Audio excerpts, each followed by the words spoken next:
Alright guys, welcome back.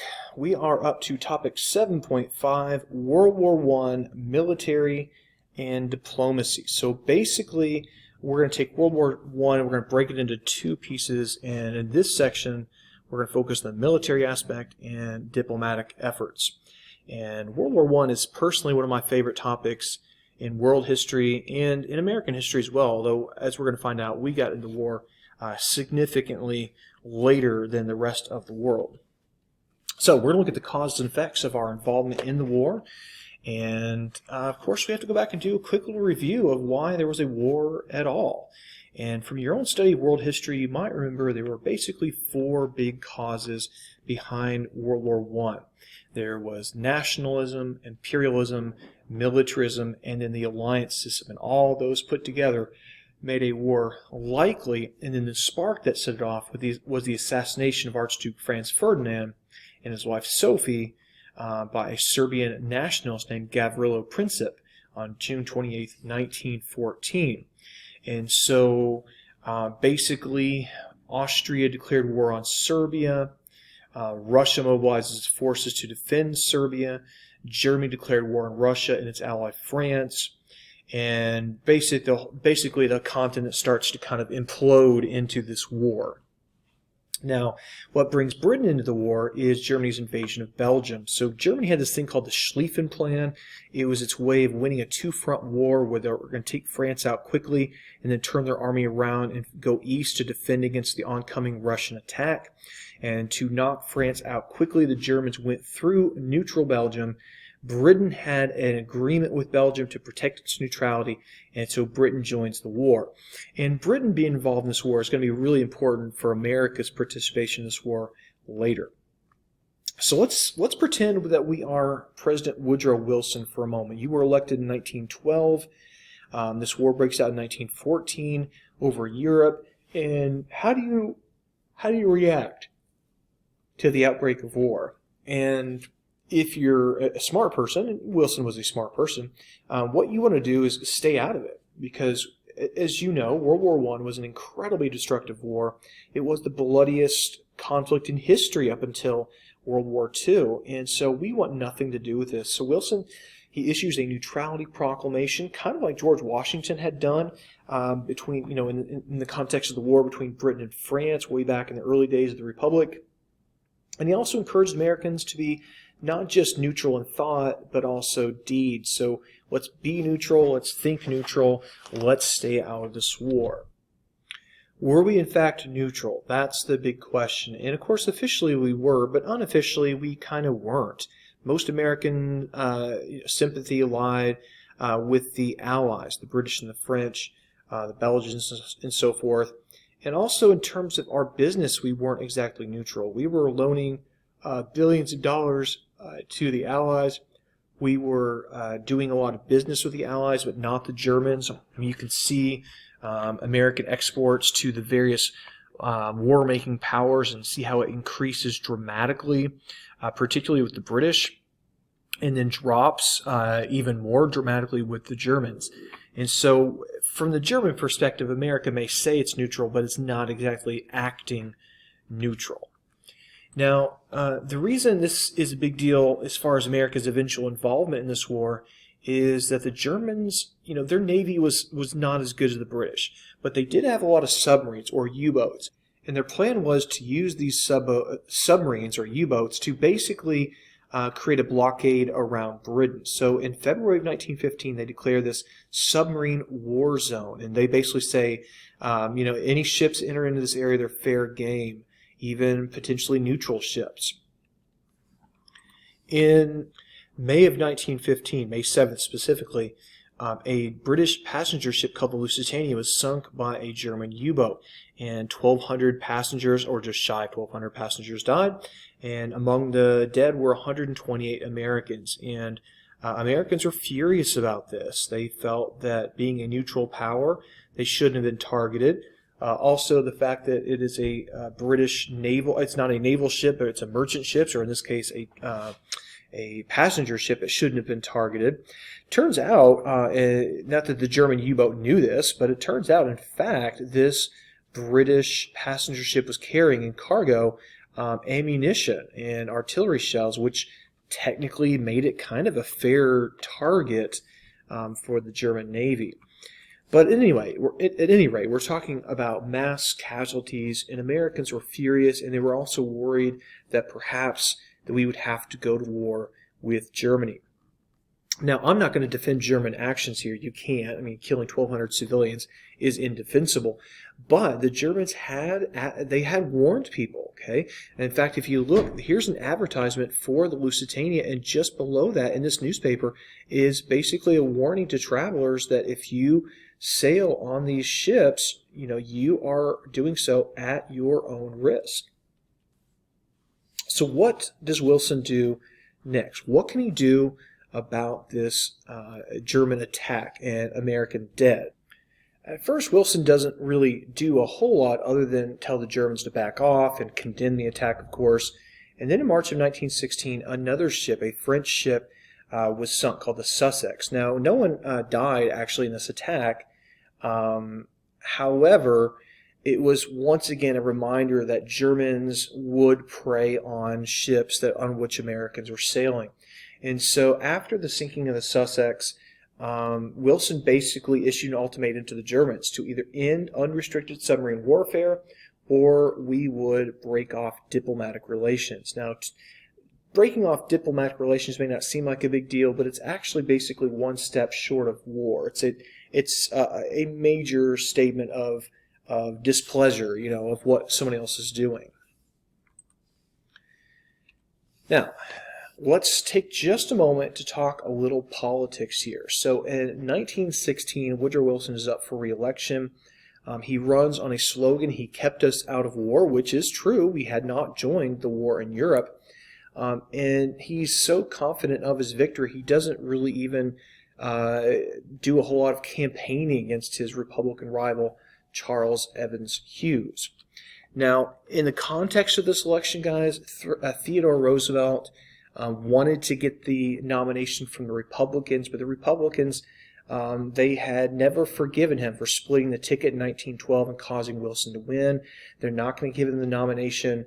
And so even though he's not going to run for the presidency, Teddy Roosevelt is an outspoken advocate of America joining the war.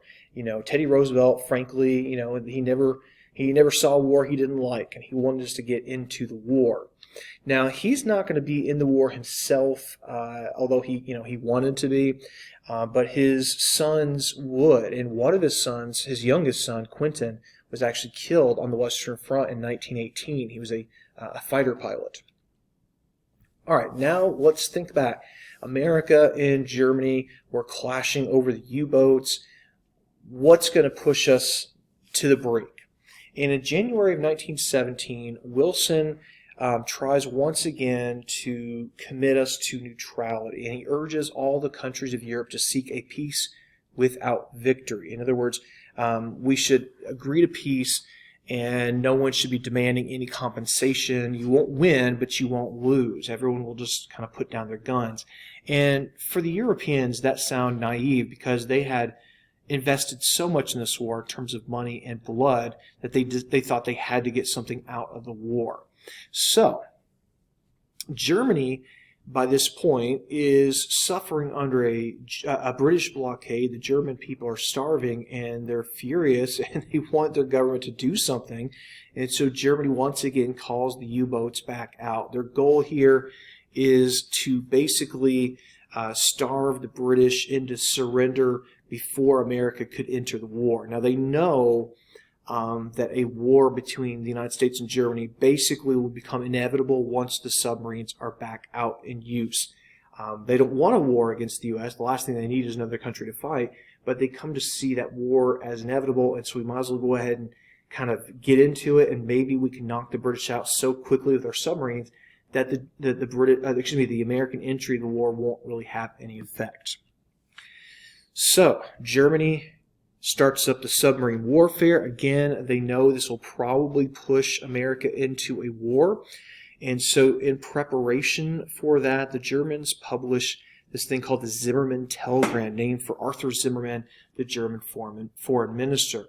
And this was a secret document that was sent to Mexico, and it proposed an alliance between Germany and Mexico. So, if a war between America and Germany started, that Mexico would then help Germany out, and they would also gain Texas, New Mexico, Arizona. So basically, lands they lost in the Mexican War back in the 1840s.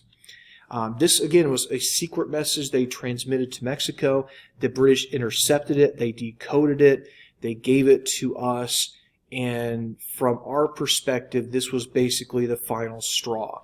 That the Germans, being that they're sinking ships once again with their submarines, and they're encouraging our neighbor to get involved in a war with us, we feel we have no choice. And so on April 2nd, 1917, Wilson asks Congress to declare war, which they do. And Wilson, he didn't want this war. He famously said it's a fearful thing to lead this great peaceful people into war. But he sees this war as something that has to be done. There's just no alternative at this point. Now, it's not a unanimous declaration of war. There was a sizable group of senators and representatives who voted against this. They thought that, maybe we should wait a little bit longer. And then there was just some committed pacifists who would never declare war no matter what. So Wilson is now, the guy who had been reelected. He kept us out of war. Now we're in war. He's got to come up with a plan. And he knows he has to kind of overcome that sort of natural reluctance most Americans have for going to war, particularly a war as deadly as World War I. And so Wilson comes out and quickly tells us this is not a war for conquest. This is not a war for enriching America. This instead is a war to make the world safe for democracy. So he's making America we're taking the moral high ground here, that we are fighting this war to make the world a better place. And it sounds naive, I think, in retrospect, but Wilson is very convincing that this is a war that we don't want to fight, but if we're going to fight it, let's make sure it's the last war America ever has to fight. Let's make this truly the war to end all wars. And you can see from the cartoon here how the Allies, if they're not quite going along with this whole making the world safe for democracy, they want something out of this war. So Wilson's plan for peace is known as the 14 points. He makes this address in January of 1918, so not quite a year after we joined the war, but really by January of 1918, we're really only now getting into the fighting because it took so long to get our military in shape for this war. And as it implies, there are 14 things that Wilson believed we need to accomplish to make this truly the war to end all wars. We need to, 1, abolish secret treaties. 2, guarantee freedom of the seas. This is obviously a nod at Germany's U-boats and unrestricted submarine warfare. Number 3, we need to remove economic barriers. So this is a call for free trade and lowering tariffs.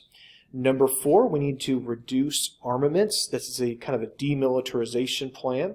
Number 5, we need to adjust some of the colonial claims because imperialism was one of the causes of World War I. And then the points 6 through 13 were a series of specific calls for self-determination. A good example of this would be the Poles. There was no Poland, guys, for a long time, and it wasn't a country in 1918 either. It was basically a group that had been divided among the Germans and the Russians, so we need to give Poland their land back, basically.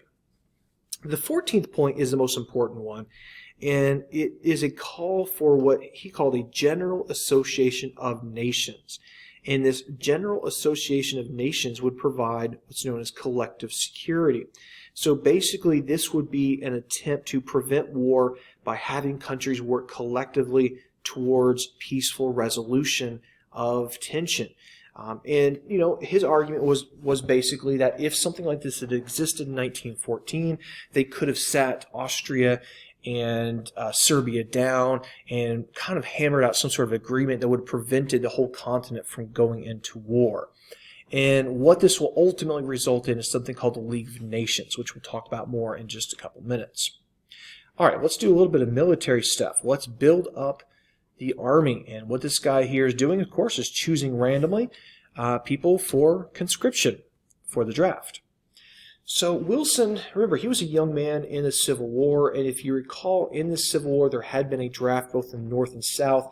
It had been pretty unpopular, and Wilson was fearful that such a thing could cause real problems for the war effort. That, you know, if we reinstitute the draft, will this cause draft riots and resistance from the draft and all this kind of stuff? But eventually he decides that we have to do it. It's a temporary necessity for the war effort. And basically, if you were between ages 18 and 45 and you were male, you had to register for the draft. And unlike the Civil War draft, you could not purchase your way out of it. You could not hire a substitute to do the fighting for you. That way, it's evenly spread across all classes of Americans. And American soldiers in World War I, of which you can see quite a few of them arranged there, were known as doughboys. So if you ever see the term doughboy, that's an American soldier from World War I. There are competing explanations as to where that term comes from, but there's not 100% agreement on exactly where that term comes from. It's been kind of lost to history. And the most famous of the doughboys was a Tennessean named Alvin C. York. And Alvin York famously was raised in a pacifist family, did not want to go to war, but eventually did and became quite a marksman, and famously single-handedly captured over 100 German soldiers after killing over 20 in single combat, basically. So this guy was quite the hero, and he won the Medal of Honor. Now, we're not going to get into the battles of World War I simply because that is not something the AP test really ever actually assesses. So I'm sorry, we're just not going to get into the military side, but I will point out that in terms of combat deaths, this is, for America, light, much lighter than many of the other powers. And this is, again, largely the result of us getting the war so late. So instead, we're going to jump straight to the peace agreement and try to hammer something out that this really will make this the war to end all wars.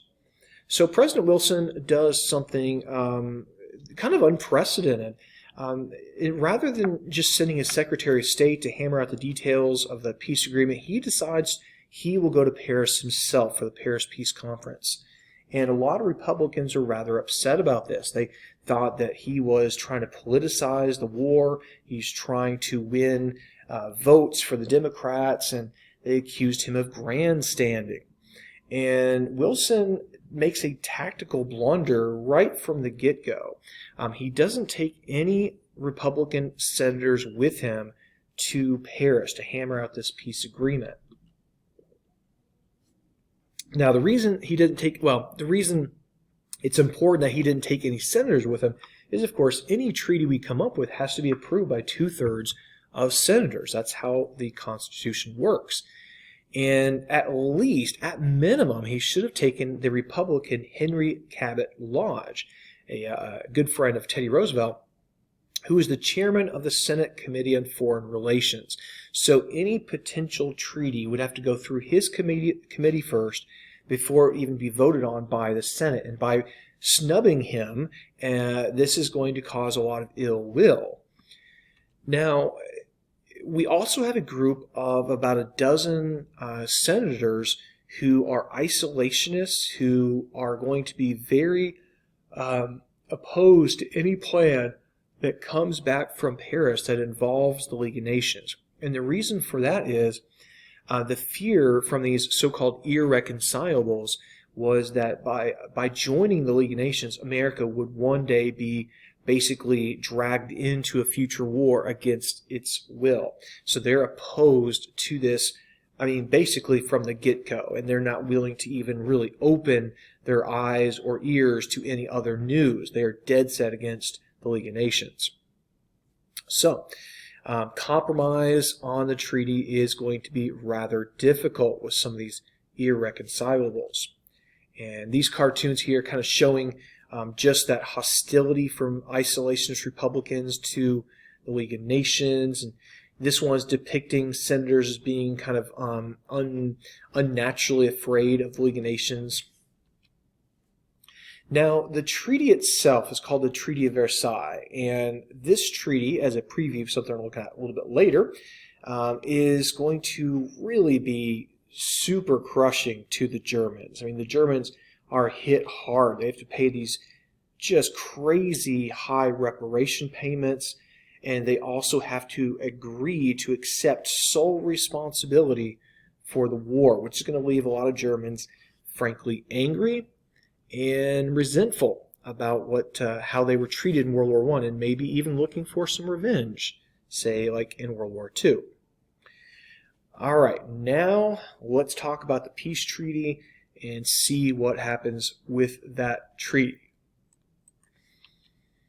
So let's think about Woodrow Wilson. You've got a lot of Republicans who are threatening to torpedo your peace treaty by rallying enough support to make sure it doesn't pass the Senate, and therefore America would not join the League of Nations. So how do you overcome that? And Woodrow Wilson decided that what he would do is take the issue directly to the American people. He would go out there and he would go on this speaking tour, and he would try to drum up support for the treaty and encourage people to put pressure on their senators to agree to the treaty. Therefore, America then would join the League of Nations. And here is President Wilson on his speaking tour. And he was sort of warned by his doctors and family that, maybe you shouldn't do this. You're under a lot of stress from the war. You're not in the greatest of health. Maybe you shouldn't go out there and do this speaking tour. Wilson says, I'm going to do it anyways. And then on September 25th, 1919, in Pueblo, Colorado, he collapses from exhaustion. And basically, he is in very poor health. And they rush him back to Washington, D.C. And just a couple days later, he suffers a massive stroke, a stroke that leaves him paralyzed on his left side.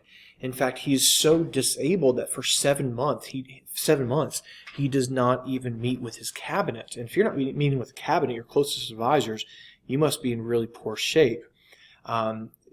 Edith Wilson, Wilson's wife, acts as kind of a gatekeeper of sorts, and even sort of advises the cabinet on what Wilson would be doing or would like to do.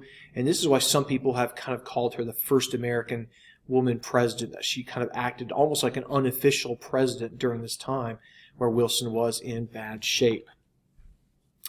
Well, at the end of the day, the Senate basically votes down the treaty. And one of the reasons it's going to do that is Wilson himself comes out against it. And the reason he comes out against it is the treaty that the Senate was negotiating. The Republicans had added what they called 14 reservations, an obvious swipe at Wilson's 14 points.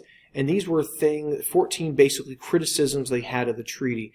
And Wilson didn't like that they had added to that, so he encouraged Democratic senators to vote against it. And twice, actually, the treaty goes before the Senate and is voted down.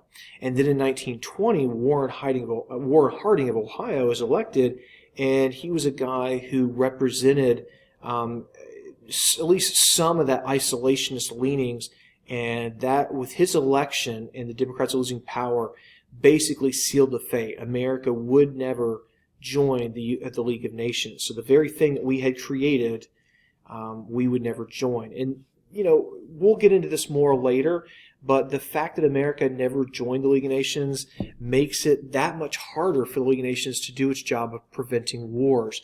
And then in the 1930s, it will be really not up to the task of preventing World War II. All right, so that is it, guys. We've covered a lot of ground on World War I in topic 7.5. We will do the other half of World War I here in our next video, where we'll focus more on social matters and economic matters, talk about some migrations and other things. So that we'll get to in our next video.